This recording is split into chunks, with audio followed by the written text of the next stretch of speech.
أعوذ بالله من الشيطان الرجيم. بسم الله الرحمن الرحيم. ولقد استهزئ بالرسل من قبلك فأمليت للذين كفروا ثم أخذتهم فكيف كان عقاب. أفمن هو قائم على كل نفس بما كسبت وجعلوا لله شركاء قل سموهم أم تنبئونه بما لا يعلم في الأرض أم بظاهر من القول بل زين للذين كفروا مكرهم وصدوا عن السبيل ومن يضلل الله فما له من هاد. لهم عذاب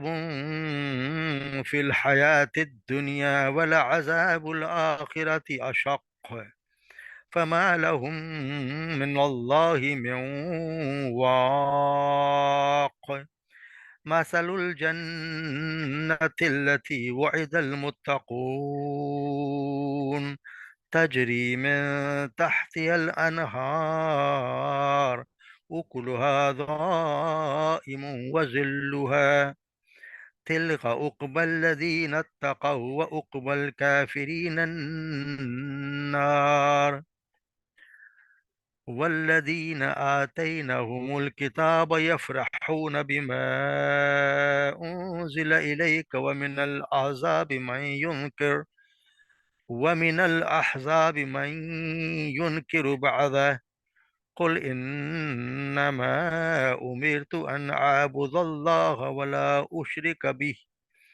إليه أدعو وإليه مآب. وكذلك أنزلناه حكما عربيا ولن اتبعت أهواءهم بعد ما جاءك من العلم ما لك من الله من ولي ولا واق. صدق اللہ العظیم. وَلَقَدِ اسْتُهْزِئَ بِرُسُلٍ یقیناً اس مذاق اڑایا جا چکا اس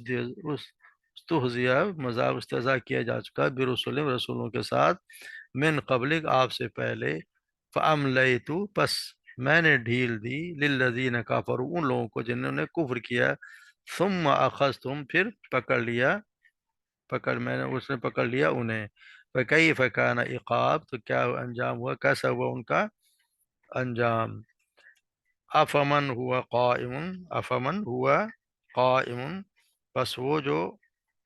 ہر چیز کا نگران ہے ہر چیز کا خبر رکھنے والا ہے علی کل نفس ہر جان پر بما کا سبب جو کچھ اس نے کمایا یعنی جو وہ ایسا ایسی ہستی جو ہر چیز پر نگراں ہے جو بھی وہ کام کرے اس پر اس کی طرح اس کے لوگ کس طرح ہو سکتے ہیں جعلوا للہ شرکاء انہوں نے بنا لیا اللہ کے لیے شریک قل سموہم کہہ دیجئے کہ لاؤ تم ان کے نام بتاؤ ام تنبئونہ کیا تنبئونہ تم خبر دیتے ہو یا اطلاع دیتے ہو اسے بما لا یعلم جو وہ نہیں جانتا فی الارض زمین میں ام بظاہر من القول یا تم ظاہری طور پہ یا کچھ باتیں کر رہے ہو یا تو کوئی خبر دو اللہ کو جو وہ نہیں جانتا یا پھر یہ کہ تم ایسی باتیں کرو جو اپنے منہ سے کہے جا رہے ہو. بل زین للذین کفروا بلکہ خوشنما بنا دی گئے ان لوگوں کے جو کفر کیا مکرہم ان کے مکر ان کے چالیں وصدوا اور انہوں نے روکا عن السبیل اس کے راستے سے ومن یضلل اللہ اور جسے گمراہ کر دے اللہ فما لہ پر نہیں ہے اس کے لیے من ہاد کوئی ہدایت دینے والا. لہم عذاب فی الحیات الدنیا ان کے لیے ہے عذاب دنیا کی زندگی میں ولعذاب الآخرت اور یقیناً آخرت کا عذاب اشق یعنی کہ بہت زیادہ سخت ہے. وما لہم من اللہ من واق اور نہیں ان کے لیے اللہ سے بچانے والا من واق کوئی بچانے والا اللہ کے مقابلے میں کوئی بچانے والا ان کے لیے نہیں ہے۔ مثل الجنتی، اور مثال میں صفات اس جنت کی، التی وہ المتقون، وہ جو جس کا وعدہ کیا گئے ہیں، وعدہ کیے گئے متقون پرہیزگار، تجری من تحت انہار، بہتی ہیں جن کے نیچے نہریں، اکلہا، اکلا وہ دائمن، وہ ہے ان کا پھل، اکلہا ان کا پھل، دائمن ہمیشہ ہمیشہ کے لیے ہے، وظلھا اور ان کا سایہ بھی۔ تلک عقبی الذین اتقوا، یہ ہے عقبی انجام، الذین ان لوگوں کا جنہوں نے تقوی اختیار کیا، عقبی الکافرین النار، اور انجام کافروں کا النار، آگ ہے۔ والذین آتینہم الکتاب، اور وہ لوگ جنہیں دی ہم نے کتاب، یفرحون بما انزل الیک، وہ خوش ہوتے ہیں بما اس پر، انزل الیک جو آپ کی طرف نازل کی گئی، ومن الاحزاب، اور ان میں سے کچھ گروہ ایسے بھی ہیں، میں ینکر بعد، جو اس کا بعض کا انکار کرتے ہیں۔ قل انما، کہہ دیجئے کہ در حقیقت، امرت، مجھے تو حکم دیا گیا ہے، میں حکم دیا گیا ہوں، ان اعبد اللہ، کہ میں عبادت کو اللہ کی، ولا اشرک بھی، اور نہ میں شریک بناؤں اس کے ساتھ کسی کو، الیہ ادعو، اسی کی طرف میں بلاتا ہوں، دعوت دیتا ہوں، و الیہ مآب، اور اسی کی طرف میرا لوٹنا ہے۔ وَكَذَلِكَ أَنزَلْنَاهُ، اور اس طرح انزلناہ ہم نے نازل کیا اسے، حق حکمن عربیہ، یعنی عربی حکم بنا کر، عربی فرمان بنا کر ہم نے اسے اتارا ہے۔ وَلَئِنِ اتَّبَعْتَ أَهْوَاءَهُمْ، اور اگر اتبعت، اگر آپ نے اتباع کی ہے، پیروی کی، اہواہم ان کے خواہشات کی، بعد ما جاءک من العلم، اس کے بعد کہ آ چکا ہے آپ کے پاس علم، ما لک من اللہ، تو نہیں ہوگا آپ کے لیے اللہ کے مقابلے میں، من ولی، کوئی مددگار، ولا واق، نہ ہی کوئی بچانے والا۔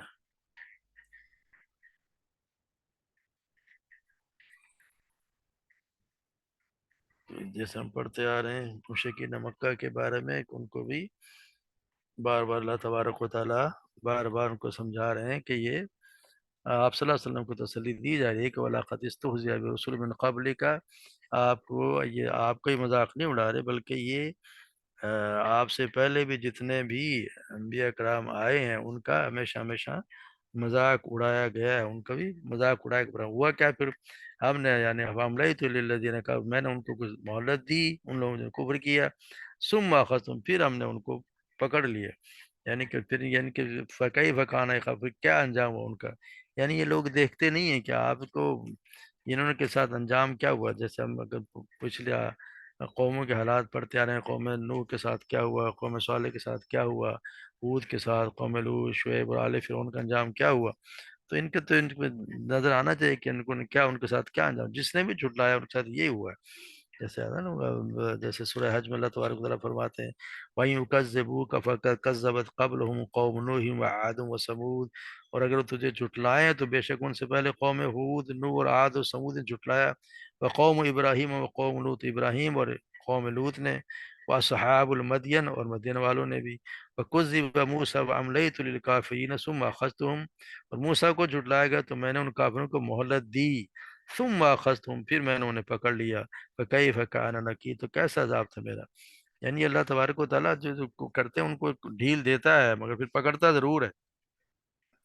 جس طرح ہم نے سورہ آل عمران پڑھا، ولا یحسبن الذین کفروا، کیا ان لوگوں نے گمان، جن نے کفر کر لیا، یہ گمان نہ کریں، انما نملی لهم خیر لانفسهم، کہ بے شک جو مہلت میں ہم نے انہیں دے رہے ہیں وہ ان کی جانوں کے لیے بہتر ہے، انما نملی لهم لیزدادوا اثما، اور بدتر، یہ تو ہم تو صرف انہیں اس لیے مہلت دے رہے ہیں کہ وہ گناہ میں بڑھ جائیں، ولہم عذاب مہین، اور ان کے لیے رسوا کر دینے والا عذاب ہے۔ تو یہ تو ان کے لیے، جس طرح آپ صلی اللہ علیہ وسلم فرمایا کہ اللہ تبارک و تعالیٰ ظالم کو ڈھیل دیتا رہتا ہے، پھر جب پکڑتا ہے تو اسے چھوڑتا نہیں ہے، پھر اللہ تبارک و تعالیٰ ایسا پکڑتا ہے کہ پھر اس کا چھوڑنے والا ہے ہی نہیں۔ تو یہ ان کو، مکہ والوں کو بھی، مشرکین مکہ کو یہ بات سمجھنے میں آنی چاہیے کہ وہ کیا کر رہے ہیں، اور کس طرح آپ صلی اللہ علیہ وسلم کا مذاق اڑا رہے ہیں، اور پھر ان لوگوں کے سبق حاصل کریں کہ جن کے ساتھ کیا ہوا۔ پھر فمن هو قائم على كل نفس بما كسبت، پھر وہ ہستی جو ہر چیز کی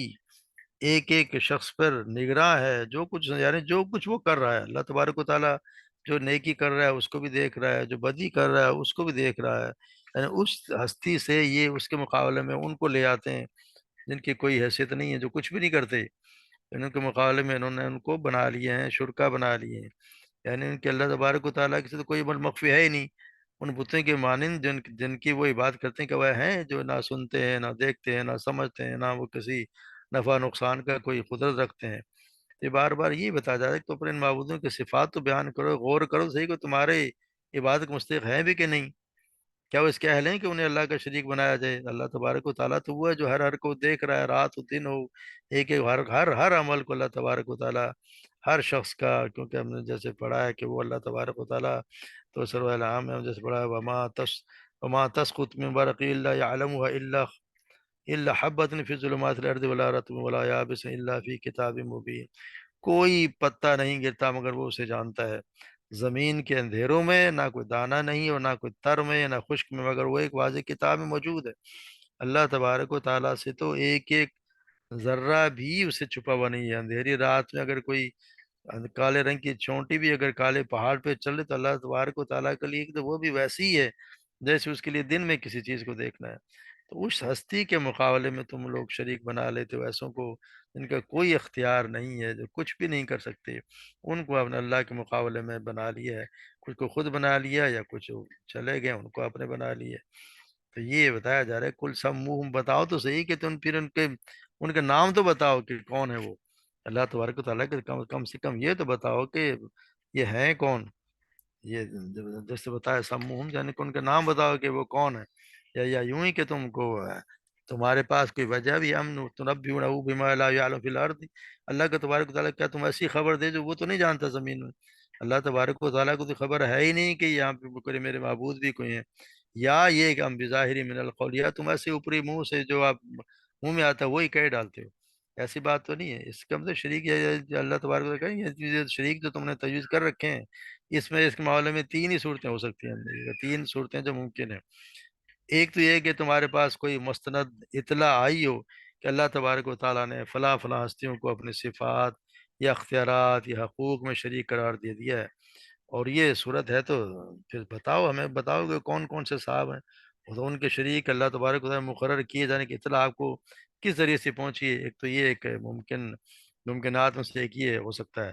دوسرا صورت یہ ہے کہ اللہ کوئی خود خبر تو ہے نہیں کہ زمین میں کچھ حضرات اس کے شریک بن گئے ہیں اور اب آپ اس کو اطلاع دینے چلیں، اگر یہ بات ہے تو صفائی کے ساتھ اپنی پوزیشن کو بھی قرار کر لیں، پھر یہ بھی دیکھ لیں کہ دنیا میں کتنے ایسے احمق نکلتے ہیں جو تمہارے اس سراسر جو لغو مسلک اس کی پیروی پہ قائم رہتے ہیں۔ پھر اگر یہ دونوں باتیں نہیں ہیں اور تیسری بھی صورت باقی یہی رہ جاتی ہے کہ اگر تم کسی بغیر کسی سند کے بغیر کسی دلیل کے یوں ہی جس کو چاہتے ہو اللہ کا رشتہ دار ٹھہرا لیتے ہو، جس کو چاہتے ہو داتا اور فریادس پر کہہ دیتے ہو، جس کے متعلق دعویٰ کر دیتے ہو کہ فلاں فلاں علاقے کا فلاں سلطان صاحب ہوں اور فلاں فلاں کام سب فلاں صاحب کی تائید اور امداد سے ہی ہو سکتا ہے، اس کے بغیر ہو ہی نہیں سکتا۔ یہ کہاں سے یہ کہا ہے؟ تو ان کا نام تو بتاؤ، کوئی دلیل تو ہونی چاہیے کسی کام کے کرنے کی، کم سے کم کوئی دلیل تو ہونی چاہیے، یا تم اپنے منہ سے یوں ہی کیے جا رہے ہو۔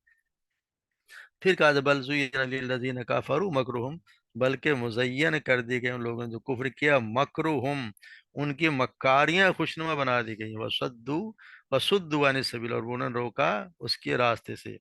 یہاں اللہ تبارک و تعالیٰ نے ان کو مکاری کہا ہے، اس کی اصل وجہ یہ ہے کہ جن ستاروں کو، سورج کو، چاند کو، یا فرشتوں کو، یا روحوں کو، یا بزرگ انسانوں کو اللہ تبارک و تعالیٰ کی صفات اور اختیارات کے یہ حامل قرار دے دیتے ہیں، اور جن کو اللہ کے مخصوص حقوق میں شریک بنا لیا گیا ہے، ان میں سے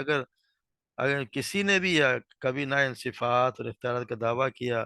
نہ ان حقوق کا مطالبہ کیا، نہ ان لوگوں کو یہ تعلیم دی کہ ہم تمہارے آگے کوئی بندگی کے مراسم ادا کرو، ہم تمہارے کام بنا دیا کریں گے، انہوں نے تو کوئی ایسا دعویٰ کیا ہی نہیں۔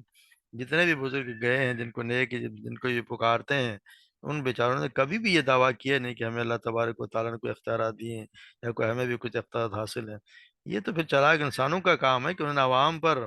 اپنا جھوٹی خدائی کا سکہ جمانے کے لیے، ان کی کمائی میں حصہ بٹانے کے لیے بناوٹی معبود تصنیف کر لیا اپنی طرف سے، لوگوں کو اب اس کا پھر معتقد بنا دیا، اور اپنے آپ کو کسی نہ کسی طور پر ان کو نمائندہ ٹھہرا کر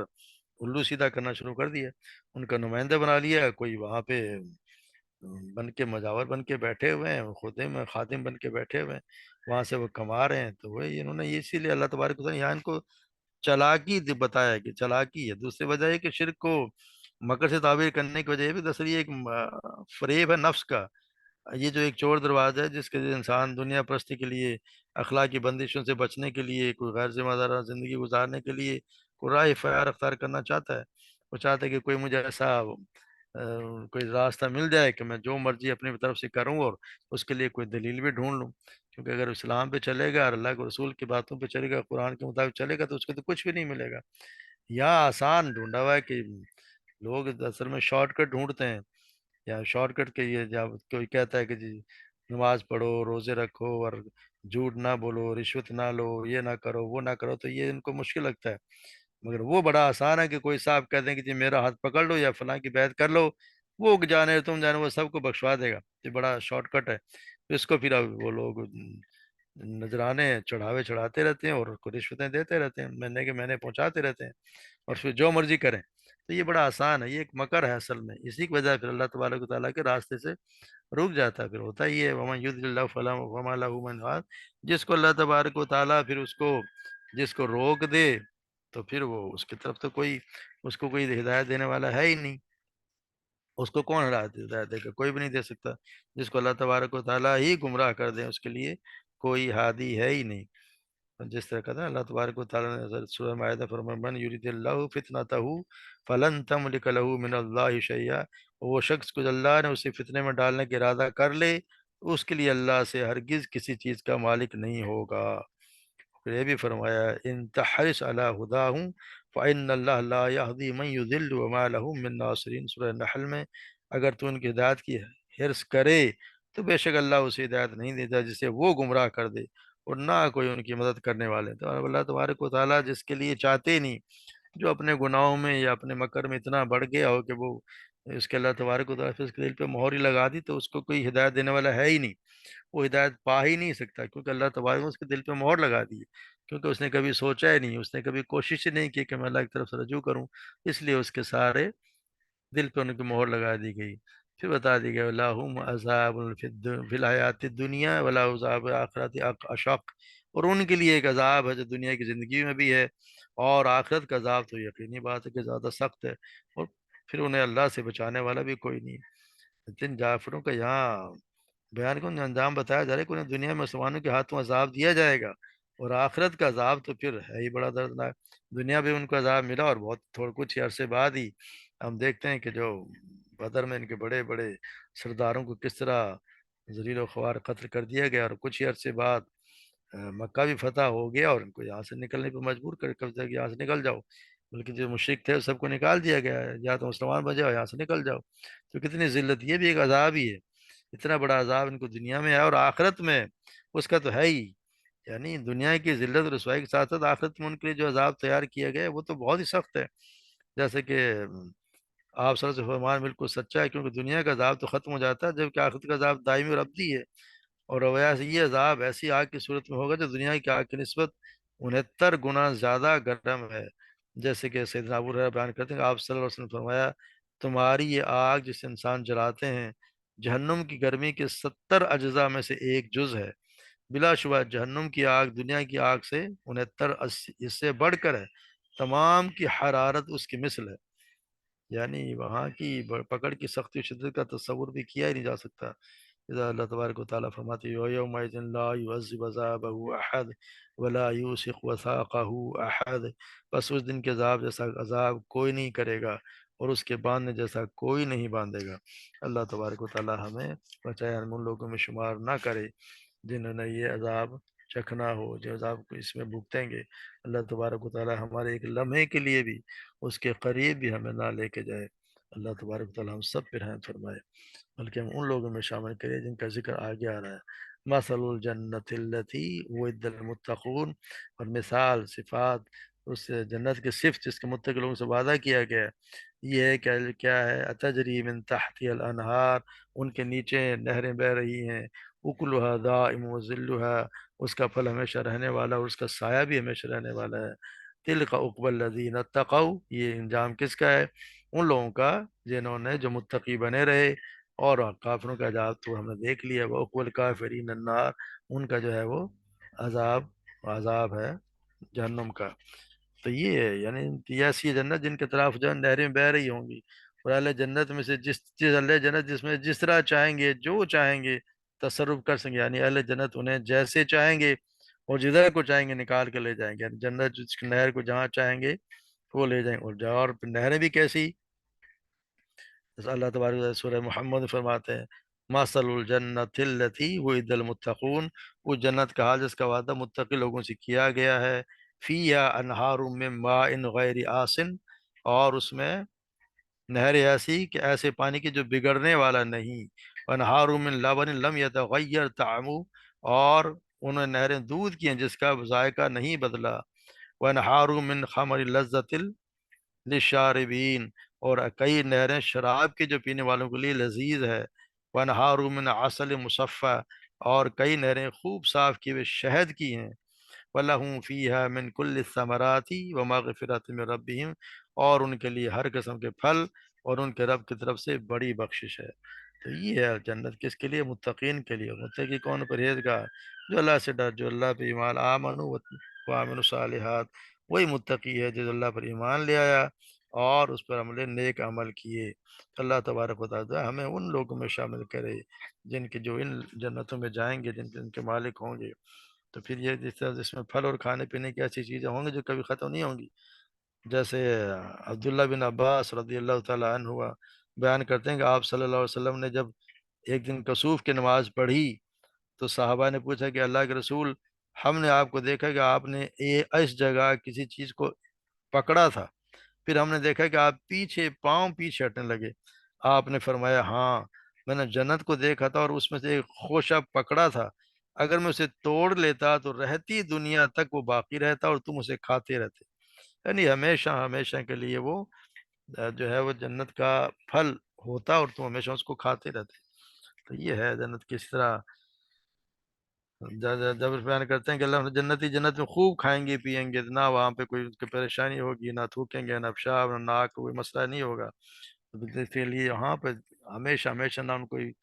بیماری آئے گی، ہمیشہ تندرست رہیں گے، نہ بڑھاپا آئے گا، ہمیشہ جوان رہیں گے۔ تو یہ اللہ تبارک و تعالی ہمیں انہی لوگوں میں شامل کرے۔ اسی طرح سے کل بھی پڑھا ہے، بے شک جنت میں ایسا درخت بھی ہے جس کے سائے میں ایک سوار 100 سال تک چلتا رہے لیکن کبھی اس کا سایہ ختم نہیں ہوگا۔ تو یہ دائمی ذلھا و تلک، یہ ہے دائمی ذلھا ان کے لیے۔ پھر والذین آتیناہم الکتاب یفرحون بما انزل الیک من الاحزاب من ینکر بعدہ، یہ ان لوگوں کے لیے جنہیں کتاب دی گئی، یعنی جو اہل کتاب تھے، وہ کچھ لوگ ان میں سے خوش ہوتے تھے کہ یہ کچھ لوگ ہیں کہ ان کتاب ان باتوں کی تصدیق کرتی ہے جو ان کے یہاں موجود ہے، ان کے انبیاء کی تصدیق کر رہی ہے، یا ان کی انبیاء کی تعظیم و تکریم سکھلاتی ہے، اس لیے خوش ہوا کرتے تھے۔ مگر ایسے لوگ بہت کم تھے جو صحیح معنی میں خوش، کیونکہ وہ صرف وہ جو ایمان لائے، وہ یہودی یا عیسائی جو قرآن پہ آپ صلی اللہ علیہ وسلم کی ایمان لائے، وہ بہت تھوڑے تھے۔ مگر یہ کہ اس چیز سے کہا گیا کہ وہ بہت سے ایسے لوگ تھے جو من الاحزاب میں یون کرو بعدہ، اس کی بات چیزیں مانتے تھے، بعض نہیں مانتے تھے، کیونکہ اس میں تو وہ جیسے اللہ تعالیٰ نے سورہ کذالک انزلنا الیک الکتاب، اس ہم نے تیری طرف کتاب نازل کی، فالذین آتیناہم الکتاب یؤمنون بہ، اور وہ لوگ جنہیں ہم نے کتاب جس پہ ایمان لاتے ہیں، ومن ہؤلاء من یؤمن بہ، اور اس پر اور ان مشرکوں میں کچھ وہ بھی ہیں جو ایمان نہیں لاتے ہیں، جو ایمان لاتے ہیں اور ہماری آیات کا انکار کرتے ہیں، وما یجحدوا بآیاتنا الا الکافرون، اور ہماری آیات کا انکار نہیں کرتے مگر جو کافر ہیں۔ یعنی بہت سے لوگ جو تھے وہ، کیونکہ یہاں پہ جب بات آتی تھی کہ ہم قرآن تو کہتا ہے کہ یہودی عزیر کو اور نصارى صلی اللہ علیہ وسلم کو اللہ کا بیٹا کہتے ہیں، تو یہ ان کی تردید کی گئی کہ ایسا نہیں ہے۔ تو ایسی جب باتیں آتی تھیں تو یہ اہل کتاب ان چیزوں کا انکار کر دیا کرتے تھے کہ پھر ان کے لیے مشکل ہوتی ہے، کیونکہ یہ ان کے اعتقاد کے خلاف تھا۔ تو صرف وہی لوگ مانتے تھے زیادہ جو پھر ایمان لے اور مسلمان ہو گئے، اور بہت یہودی میں سے تو بہت ہی کم تھے کہ وہ جو ایمان لے کے اور مسلمان بن گئے۔ تو والذین آتیناہم الکتاب یفرحون بما انزل الیک من الاحزاب من ینکر بعدہ قل انما امرت ان اعبد اللہ ولا اشرک بہ، کہہ دیجئے کہ میں تو حکم دیا گیا ہوں، مجھے تو صرف اسی بات کا حکم دیا گیا ہے کہ میں جو ہوں وہ صرف اسی کی عبادت کروں، ایک اللہ کی، اس کے سوا کسی کو نہ پکاروں، نہ کسی کو اس کا شریک ٹھہراؤں، اور میں اسی کی طرف دعوت دیتا ہوں، میرا اسی کی طرف لوٹنا ہے۔ یعنی مجھے تو حکم ہی ایک دیا گیا اللہ کے سوا، کیونکہ وہ تو ان کا عیسائیوں کا تو جیسے بتایا وہی صلی اللہ علیہ وسلم کو اللہ کا بیٹا مانتے ہو تو پھر اس کو وہ بھی خدائی میں شریک ہو گئے، یعنی وہ بھی ان کی عبادت میں شریک ہو گئے، تو آپ نے تو صاف انکار کر دیا، جیسے قل یا ایھا الکافرون لا اعبد ما تعبدون، صاف انکار کر دیا گیا، تم جن کی بات کرتے ہو میں بات نہیں کرتا، نہ میں کرنے والا ہوں نہ میں کروں گا، صاف انکار کر، تمہارے لیے تمہارا دین، میرے لیے میرا دین۔ تو یہاں بھی وہی بات ہے، انما امرت ان اعبد اللہ ولا اشرک بہ، میں تو اسی کی بات کروں گا، مجھے اسی کا حکم دیا گیا ایک اللہ کی، اور میں اسی کی طرف دعوت دیتا ہوں، اسی کی طرف میرا لوٹا ہے۔ وَكَذَلِكَ أَنزَلْنَاهُ حُكْمًا عَرَبِيًّا، اور اس طرح ہم نے عربی فرمان بنا کر اتارا ہے، یعنی جیسے کہ ہم نے آپ سے پہلے رسول بھیجے اور ان پر آسمانی کتابیں نازل کیں، اس طرح ہم نے آپ پر یہ قرآن محکم نازل کیا جو عربی زبان میں ہے، اس کے ساتھ ہم نے آپ کو شرف بخشا، اور واضح روشن اور جلی کتاب کے ساتھ آپ کو دیکھا پیغمبر و فضیلت عطا فرمائی، یعنی کیونکہ یہ عربوں کو اصل میں نازل عربی زبان سے، لیکن جو جس قوم پہ قرآن سب سے پہلے جن کو سمجھانا تھا، پڑھا جن جہاں اتارا گیا، وہ ان کی زبان عربی تھی، یہاں پہ بھی ہے حکم عربیہ۔ پھر بتا دیا گیا، پھر آپ صلی اللہ علیہ وسلم کے ذریعے ہمیں ہی اصل میں بتایا گیا ہے، ان کو تو یقینی بات ہے کہ ایسا ہو نہیں سکتا ہے، وَلَئِنِ اتَّبَعْتَ أَهْوَاءَهُمْ، اگر بھی آپ نے اتباع کی ان کی خواہشات کی، اس کے بعد کہ آپ کا علم آ گیا، یعنی قرآن آ گیا، علم واضح ہو گیا، اس کے بعد بھی اگر آپ ان کے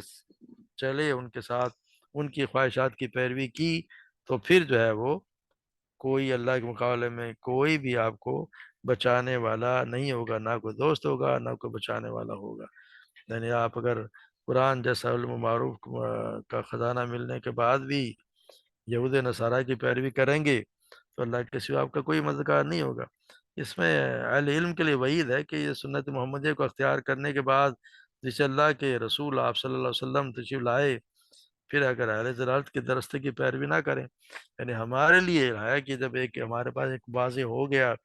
ایک شریعت آ گئی، اللہ کا پیغام آ گیا، اور آپ صلی اللہ علیہ وسلم نے اس کو واضح طور پر بتا دیا، ایک ایک چیز کو واضح طور پہ تشریح کر دی گئی، اس کے بعد ہم اگر کسی اور کی پیروی کریں تو پھر ہمارے لیے وعید ہے کہ پھر بچانے والا کوئی نہیں ہے۔ اللہ کے رسول کو ہی کہہ دے گیا، اور میری اور آپ کی تو کوئی حیثیت، کسی اور کی کوئی حیثیت ہے ہی نہیں، پھر اسے کوئی صلی اللہ کے مخالف میں کوئی بچانے والا نہیں۔ اس لیے انسان کا ایمان، اس کا عمل صرف وہی مانا جائے گا جو اللہ اور اس کے رسول کے فرمان کے مطابق ہوگا، اللہ کے فرمان اور آپ صلی اللہ علیہ وسلم کے طریقے کے مطابق جو عمل کیا جائے گا وہی عمل صالح ہوگا، اس کے علاوہ کوئی عمل صالح ہے نہیں، اپنی مرضی کا دین نہیں، اپنی مرضی کی عبادات نہیں، وہی مانا جائے گا جو اللہ اور اللہ کے رسول نے بتا دیا، اور صاف صاف بتا دیا گیا، جا کر میرا علم آ گیا اور واضح طور پر آ گیا، اس کے بعد کسی کی کوئی بات مانے جانے والی نہیں۔ اللہ تبارک و تعالیٰ ہمیں صحیح علم سکھا، اسی کے مطابق عمل کرنے کی توفیق عطا فرمائے، اور اللہ تبارک و تعالیٰ ہماری یہ ٹوٹی پھوٹی جو بھی عبادات ہیں ان کو قبول فرمائے، اور ان باغات میں داخل کر دے جن کی صفات ابھی ابھی ہم نے پڑھی ہیں۔ اللہ تبارک و تعالیٰ ہم سب کو وہاں پہ اکٹھا کر دے، آمین، وما الینا الا البلاغ۔